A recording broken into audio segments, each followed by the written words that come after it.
최인호TV가 아끼고 존경하는 훌륭한 후배님이 운영하는 채널에서 귀중한 정보를 얻었습니다. 그 후배님의 허락을 받고 컨텐츠를 재가공해서 여러분께 알립니다.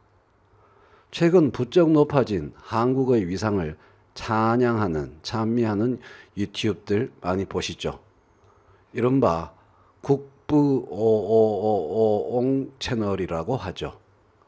저도 볼 거 없으면 가서 보게 되는 경우가 있습니다.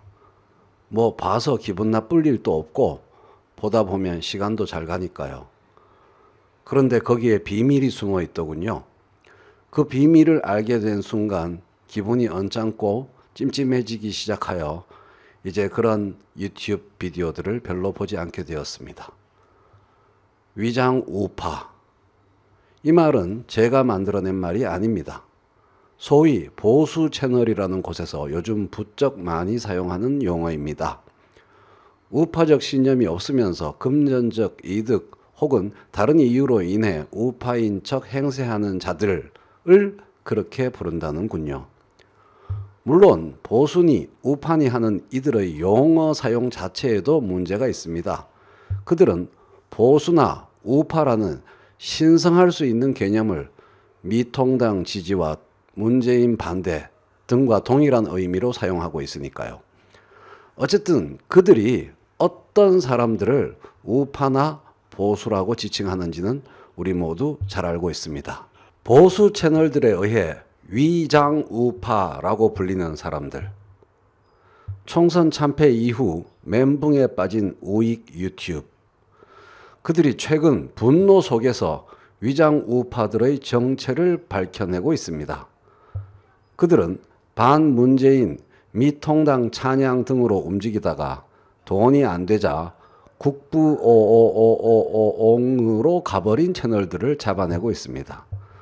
보통 이런 변절자들은 일본 관련 혹은 코로나 관련 한국의 위상을 칭찬해 대면서 열심히 애국 코인을 빨아들이고 있다고 합니다. 만날 노땅만 맞다가 돈이 들어오니 환장할 수밖에 없지 않겠습니까? 이해는 갑니다.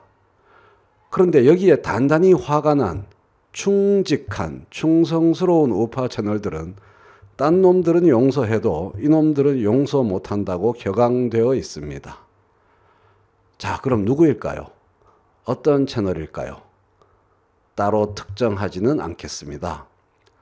한국을 과하게 찬양하는 원색의 제목들로 썸네일을 가득 채우고 있을 경우, 일본을 과하게 조롱하는 원색의 제목들로 썸네일을 가득 채우고 있을 경우 100만 조회수를 가볍게 넘긴다는 사실만 말씀드리도록 하겠습니다.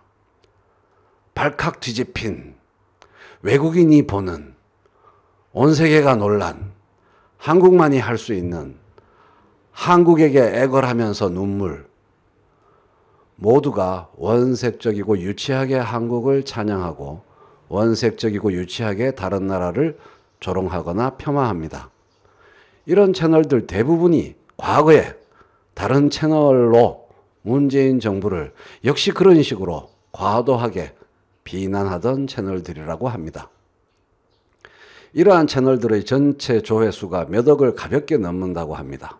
한국 찬양 채널들 중 어떤 채널이 과거에 양호한 스탠스를 유지했고 어떤 채널이 과거에 불량한 스탠스를 유지했는지 일일이 확인할 수는 없습니다. 그럴 필요도 없고요. 기댈 수 있는 것은 시청자들의 성숙한 시청 식견밖에 없다고 생각합니다. 특정 채널들을 특정해서 이 채널 보지 말자고 말한다고 해서 이런 흐름이 근절될 거라고 생각하기 어렵습니다. 우파도 인정할 수밖에 없는 한국의 높아진 위상이라는 식으로 좋게 해석할 수도 있겠지만 왠지 낚이고 이용당하고 있다는 느낌이 가시질 않습니다. 심하게 원색적이고 과하게 선정적이고 유치한 제목들을 일단 걸러서 보는 성숙한 태도만이 유튜브 세상을 좀 더 양호하게 만들 수 있는 길이 아닐까 생각합니다.